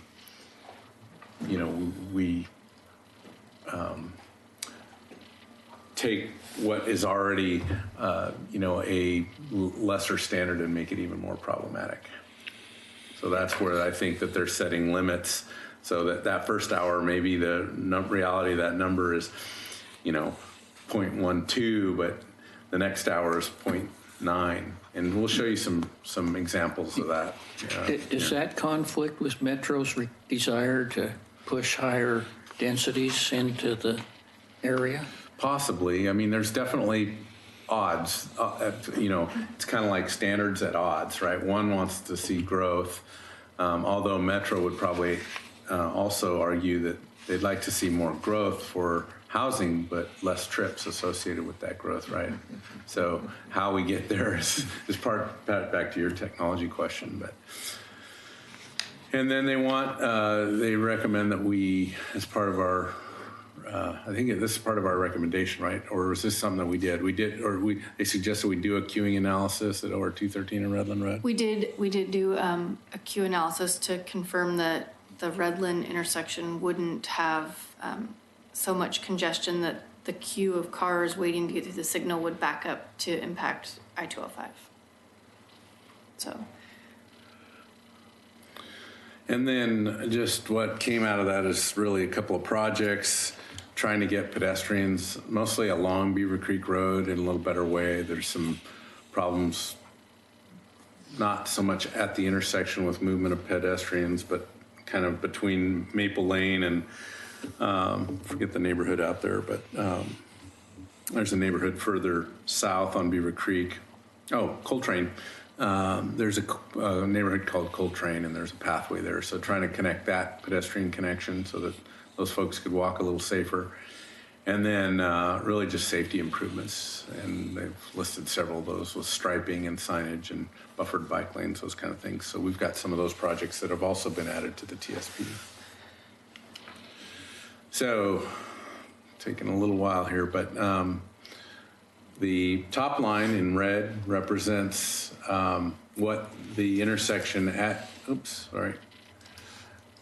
build out would look like in terms of peak hours. So if you look, I'm pointing at the screen with the pointer, so you might want to turn around because these numbers are kind of. So for Beaver Creek and 213 peak hours at 4 p.m. and as measured in a theoretical number, it's over capacity by 0.11. So pretty high over capacity. The second highest hour is at 5 p.m. That's also over. Third highest hour is at 3 p.m. So it's really in the afternoon, by the way, is where we see most of the problems at that location. Beaver Creek and 213. So that's mostly those projects that are making that left turn off of 213 onto Beaver Creek Road. We do have that morning problem, which is the fifth highest hour, which is what the left turn, free right-hand turn will help resolve. Some of those other improvements together with that, I mean, that free right-hand frees up a lot of other movements and a lot more time for those other movements to happen too. So with that right turn lane, merge lane, we see the standards drop down to 1 or less. And that's again measured in May as an average. And then for 213, because we have a project and because we have a higher maximum volume to capacity ratio of 1.1, while at full build out, it's estimated to get to 1.1. For the most part, we stay under that. And I'm trying to remember, Dana, this is with or without the third lane project? This is without. This is without. So it's basically saying, yeah, you're going to get some pretty high traffic there, but you're not going to exceed the 1.1 standard that's allowable in a regional center. So does that 1.1 represent? It's over the capacity of the intersection to handle the volume of traffic, right? Right. Okay, so do you classify that as a failed intersection? Is that the terminology they use? So Redland Road is located within our regional center, and regional center intersections are allowed up to a 1.1 in the current mobility targets for the first hour and 0.99 for the second hour. Mm-hmm. So that kind of goes back to the comment about metro and density. So the assumption is that regional centers will have more congestion, and so they have slightly different mobility targets to start with. So what I'm getting at is when an application for a zone change comes forward to the Planning Commission, and this data is submitted to them as part of the technical report, is the Planning Commission then say, whoops, we can't recommend approval of that zone change? No, because there is this higher, it's a standard that allows for more congestion. It is. Mm-hmm. But if it is anticipated that it will, as long as the anticipated density or proposed density allows for that, it is incorporated into that 1.1, and as long as it doesn't exceed 1.1, right, it's acceptable, right, on a regional basis. Well, at this intersection. Yeah, and so if this standard is adopted by the city, then that's a finding that can go into the findings of the Planning Commission. Yes. As a reasonable finding, supported by evidence. Yeah, it already exists, but what I'm hearing, and I think we've talked about this, but what Dana is saying is, it can get to 1.1 for 1 hour, and then it needs to go to 0.99 in the second hour. The problem with this one is it exceeds, you see the peak hour, the second highest, and the third so they all exceed the 0.99, right? Mm-hmm. So this would be a new standard for Redland Road as well. Today the standard is for Redland Road and 213, 1.1 for the first hour, 0.99 for the second hour. And if a development were to come in today that would exceed that, it wouldn't, because we're not anywhere near full build out. But if it were, then it wouldn't be approved. Yeah, what I'm trying to do is figure out in my mind what kind of language we're going to use to get this incorporated into the file as a finding, so that everybody's on board with what we've just done. Well, this is like this whole process, and the end results of this, which will be the standards, will be a land use adopted. Be like a concept plan. It'll be an amendment to the comp plan. Okay. Yeah, so we'll amend chapter 12.04 mobility targets. And so that's part of what in a zone change is, those are the standards used for the transportation planning rule analysis for any of your zone changes. State land use law requires us to consider transportation. And if we don't, we're derelict in our duty. So this information that you're presenting to the commission, or to this committee, will be referred to the Planning Commission and to the City Commission to be adopted as a standard. And then we can take that information and put it into our consideration for zone changes and whatever is going to affect those intersections, so we can get it, let people know what we're doing. Right, right. Because when it goes to LUBA for review, whether it's an appeal or a referral, whatever, they could take a look at this, and I said, they did it right. Right. So let me see if I can restate, so make sure I understand what Bob was trying to get at. So if we change this standard, and even then we have still have the failures up there at build-out, and that's based on the concept plan zoning density? Yes.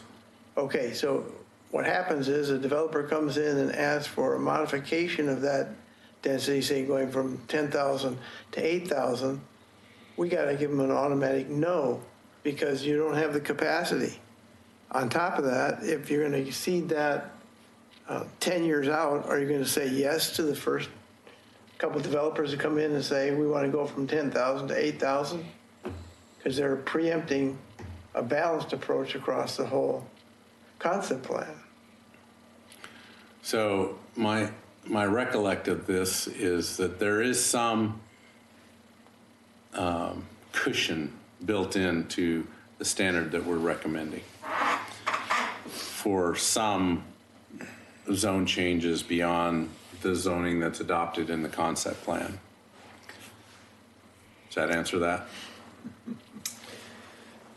Some is a slippery term, but yeah, I guess so. I don't know the amount, but I think we show the, in this case here, do you remember, we've got the 1.1, the 1.09, and the 1.04. That's what we're going to recommend to the OTC.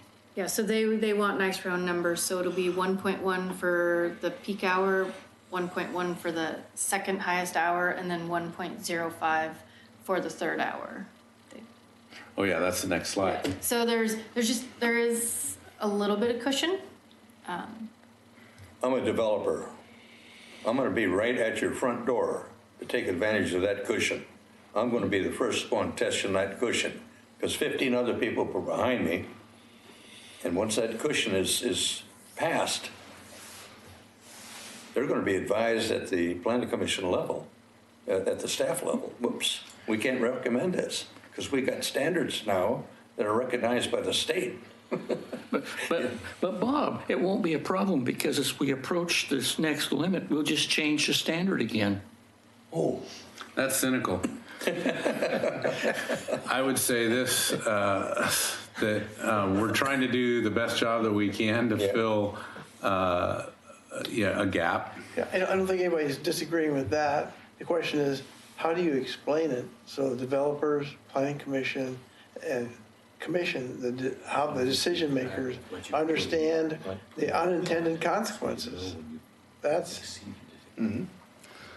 unintended consequences in that we might limit future zone changes beyond the concept plan zoning. Yeah. So, and if someone came in and they weren't exceeded now, and they were given, let's just say, 8,000 square feet instead of 10, that might preempt doing some of the higher density that you already have in the concept plan.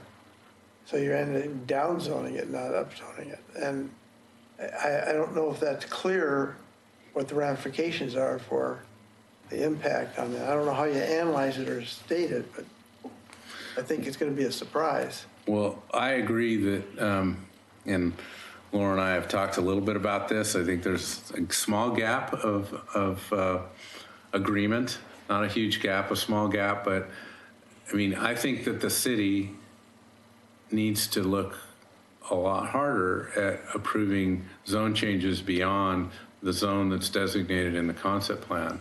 I mean, some of those result in hardly even move the measure, especially, if you look at the peak hour in May, a zone change from an R8 to an R6 might result in two, depending on the size of the development, there might be 2 new homes associated with that. So but almost everyone that we're seeing wants to do a zone change, right? Yeah. And yeah, you're right. Metro wants to see more dense development. It's kind of tugging in 2 different directions. And so I think you're right that there may be unintended consequences.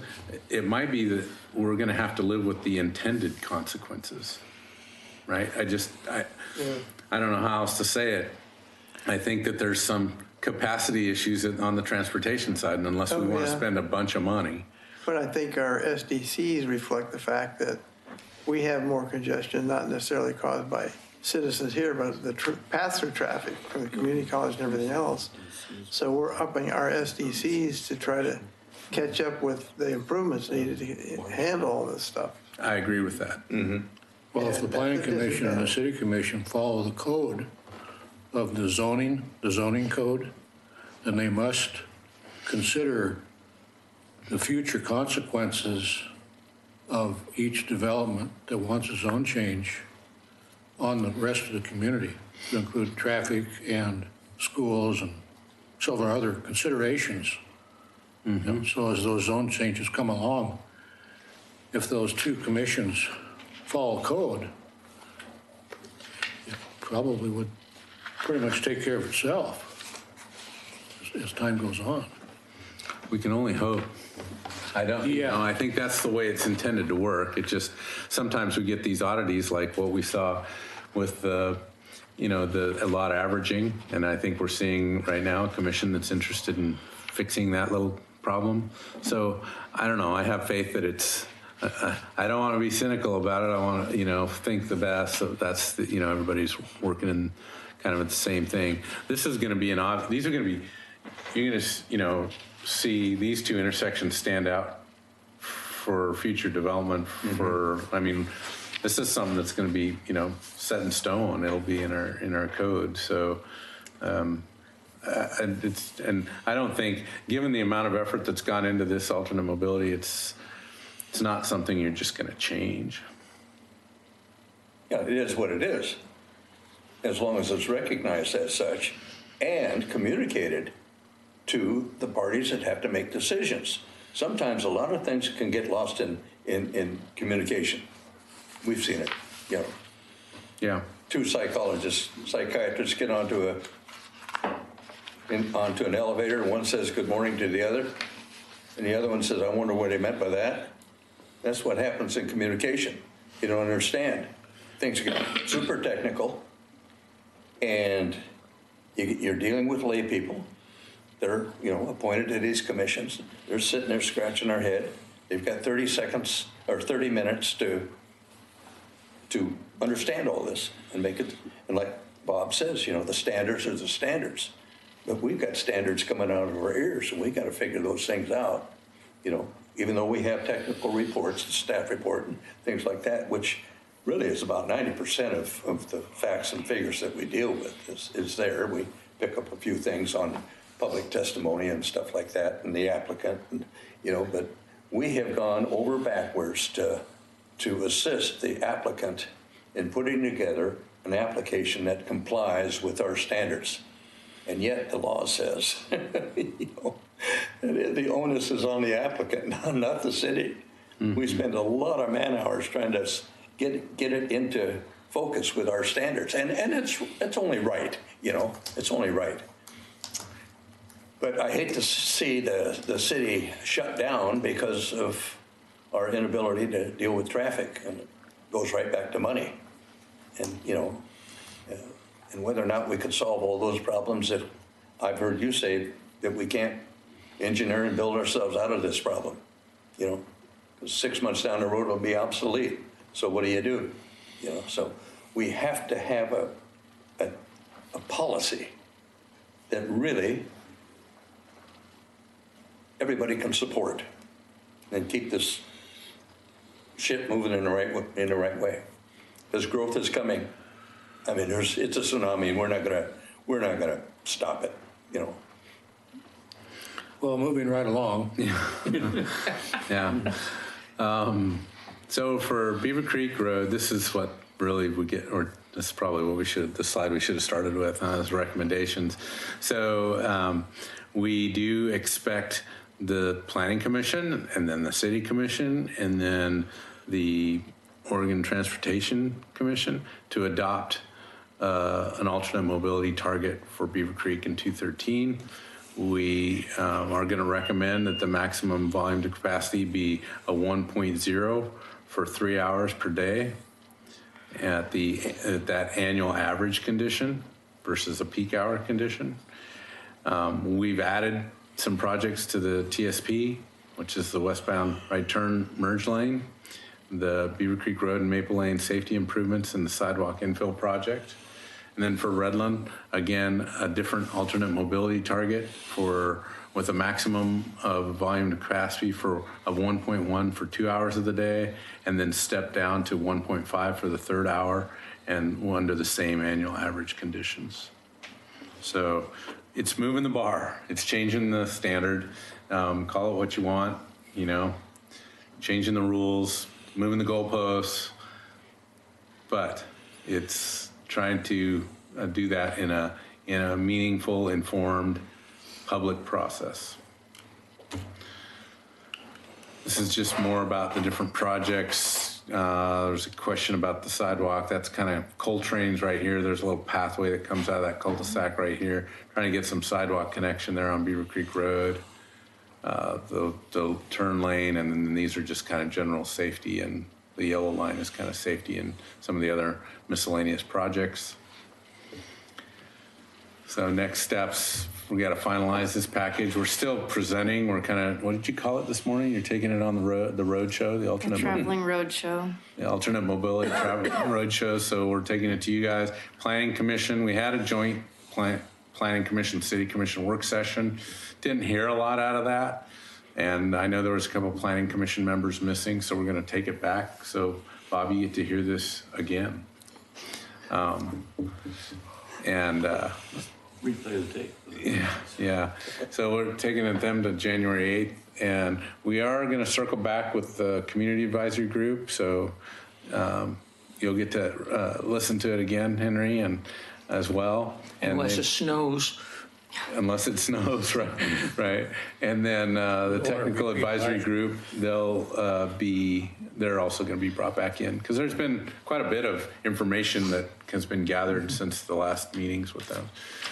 And then Planning Commission hearings and City Commission public hearing. Are those still on schedule for those? Okay. And then we kind of want to hand that off to ODOT staff and let them take it to the OTC. And we're thinking we've got good advice from them. Our region of the state am I correct? We haven't really, other regions of the state have adopted alternate mobility targets. We have not.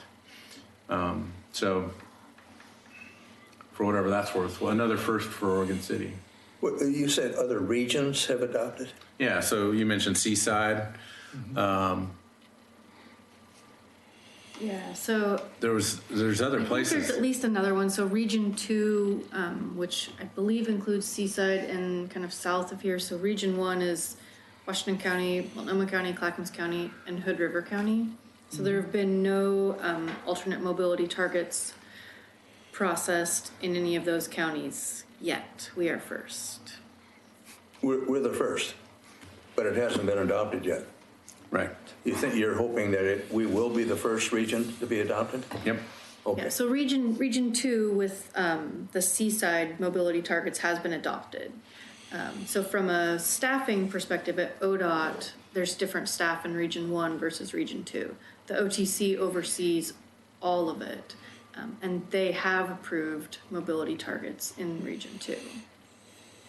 Well, I mean, we're not the only intersection in the region that has a need for alternate mobility. Yeah. I mean, this by far, if you get around town at all, this intersection is not that bad. Neither one of these intersections are really that bad.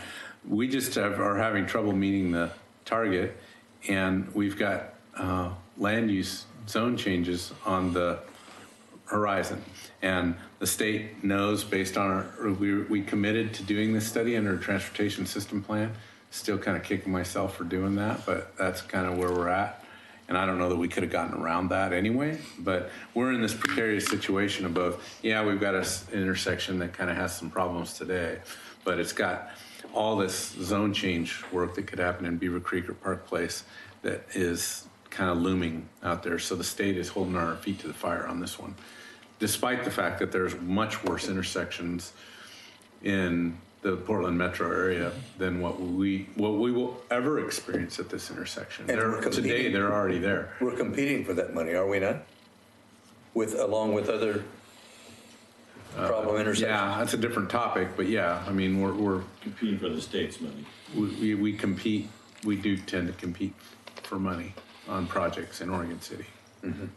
So anyway, OTC and this beautiful slide of the intersection is for questions. And it's 8:15. I read in your questions that we typically go till 8 o'clock. We try. Try. I think you've done a heck of a job, John. I really do. Well, It's a tough nut to crack. Dana's led the charge here. Okay, our next item then is item 4, future agenda items. And Mr. Chairman, I'd like to make a final comment on the future agenda item, 20-mile-an-hour speed limit. Last month, Ms. Webb made a presentation on putting up some 20-mile-an-hour speed limit signs on family-friendly routes. Yes. A couple of them I'm familiar with, Boynton and Woodlawn, and I think they were in the likely to be funded category.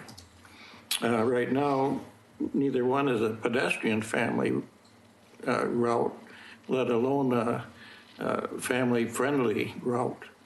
And in the transportation system plan, it called for sidewalks on both sides on both of those streets, and they were in the likely to be funded category too.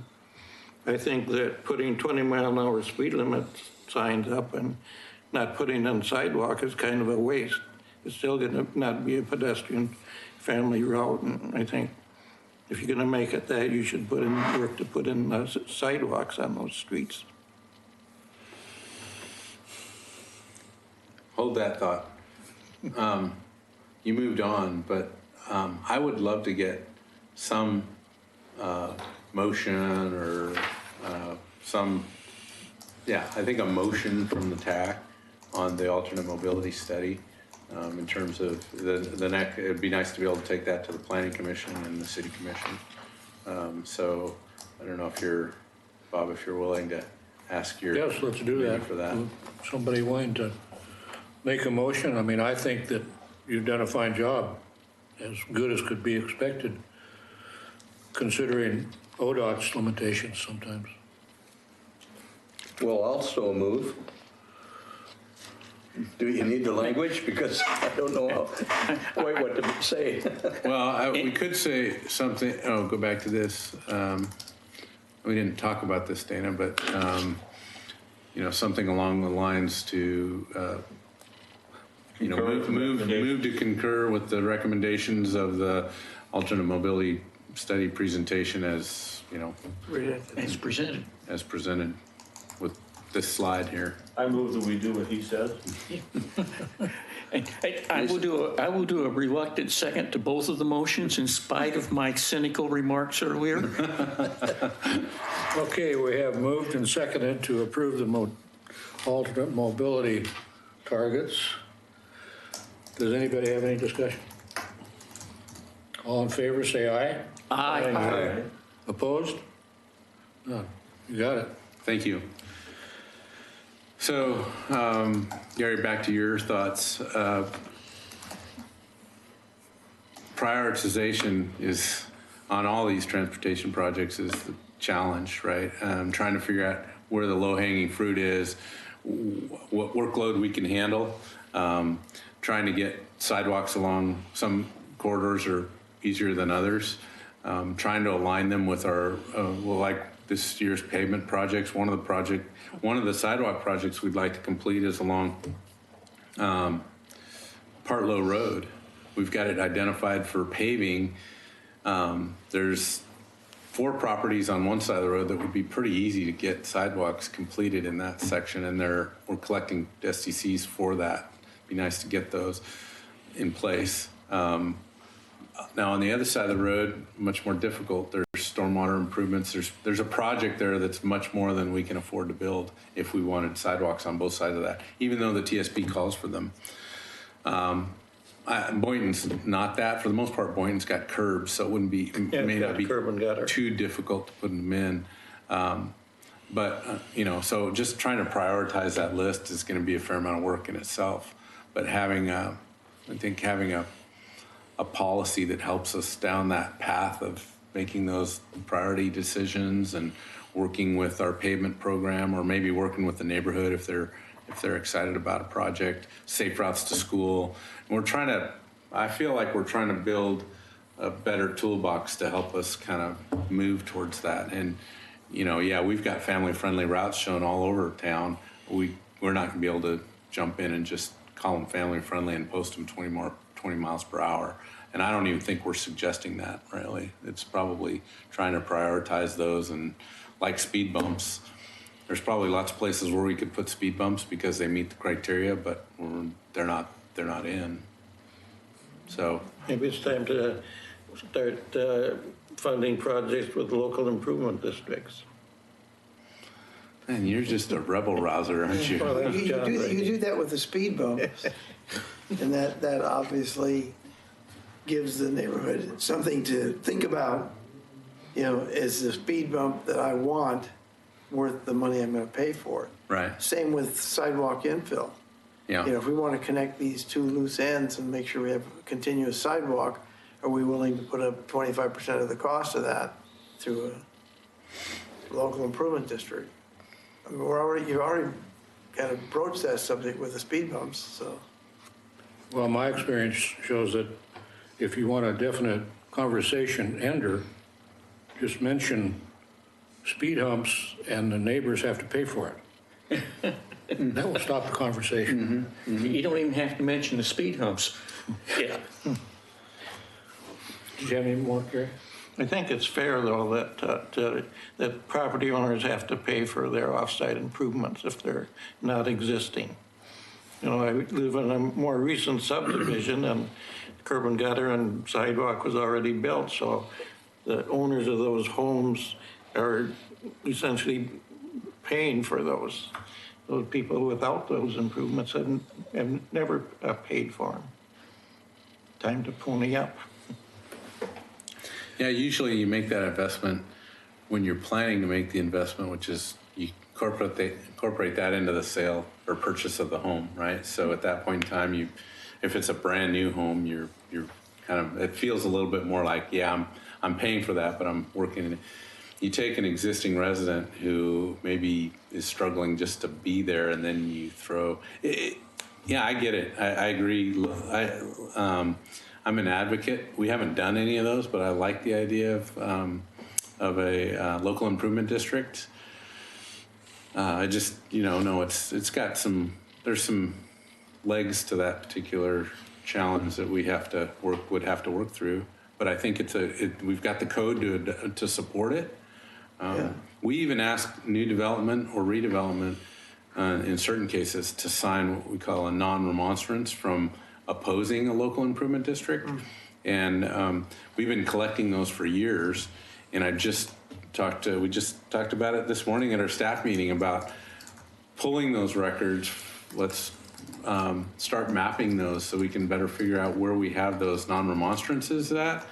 I'm not sure the commission would support, using those without going through the typical. So typically in a local improvement district, you've got to get 51% of the property owners to buy into that. If you've got if 51% of those property owners in that district have already approved a non-remonstrance, then they really can't oppose the LID based on code. Right. But it feels a little bit underhanded, especially if that was signed by the developer when he bought it, and it was probably in all the papers that they signed, but it doesn't feel very much like they had a say in that. So there's some interesting elements to local improvement districts, and I haven't really even tested the waters with the commission on how they'd be supportive or unsupportive of that. One way around that problem that I've used and seen is that 51% of the non-remonstrance property owners would approve, and then ones that had signed non-remonstrance just to get added in on top. So if I'm a property owner, we're property owners, and we haven't signed non-remonstrances for anything, 3 out of 5 would carry.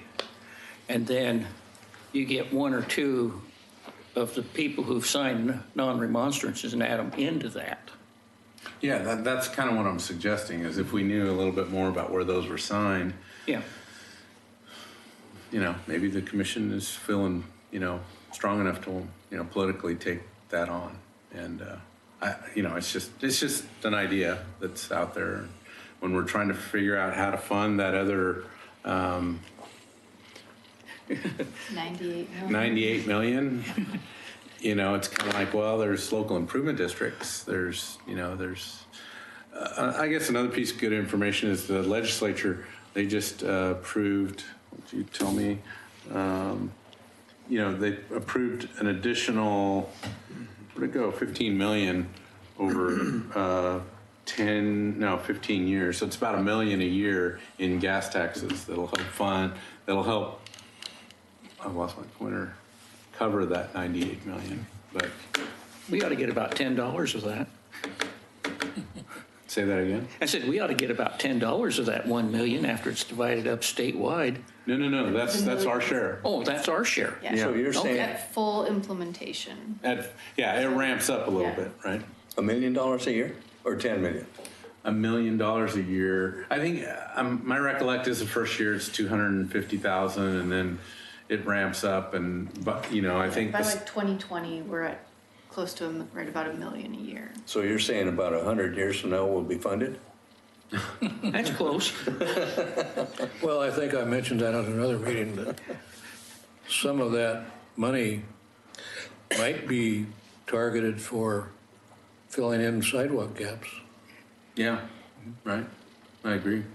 Yeah, I think if you package it right, commission could get a lot of kudos for protection and improvements around schools and elsewhere, and do it as a package. And it doesn't have to be the whole portion, but of that 1 million a year, carve out enough so you can each year make several significant visible improvements to the walking system. Yeah. Some agencies are bonding, selling bonds, paying it back with that. That's another. Yeah. We don't have that luxury because we have voter-approved indebtedness, which is hard to get folks to approve. But yeah, I mean, I think there's some good things that will ensure we can see some of these projects approved, whether they be sidewalks on Boynton or, I mean, I like building sidewalks around Gardner Middle School. You know, they want to build a new school over there. Probably going to be SDCs associated with that. The streets need paving. Wouldn't it be good to just go in and... John, would it help if you brought something like that to this committee for prioritization and we put it in the form of a resolution or something like that and referred it to the commission to get it authorized? Would that help? Prioritization of like which family-friendly streets we pursue first? Yeah, where you thought the need was based on public comment and discussions that we've had in the past, and, you know. Yeah, I think TAC is the right place to do that. Yeah, it would help. We haven't done it yet. Like John says, you know, you get a lot of public support. Yeah, On something. we are going to have to bring a conversation together on, I mean, like I said, the first year is 250,000. It's not a bunch of money, but, you know, trying to figure out how to move certain projects along. Once you do, you'd be surprised the momentum you get for support from the commission. Yeah. Okay, any other future agenda items? I have one. Probably in February, we'll be considering the changes to the bylaws. There's a few that we have developed that we'll have to bring forward for approval, and then up to the city commission beyond that. Thanks, Dana. Thank you, Dana. How about, I'd like to thank you for the cards, the holiday cards. Yeah. Those are nice, very nice. Dollar Tree? And I'd I'm also, not quite sure where they came from, but They're awful they were, nice. they were pretty nice. Yeah, they really are. I also like to acknowledge Gary Johnson's last meeting is tonight with us. So thank you, Gary, for your service on the TAC. As I mentioned to John, I appreciate the pizza party he threw me. That was all for you. Well, that's how I look at it. There you go. Okay, this meeting, Yeah, it's not often that we get paid for anything on this committee. yeah, right. That's true. Yeah. Well, you can take your pen if you want. This meeting is adjourned.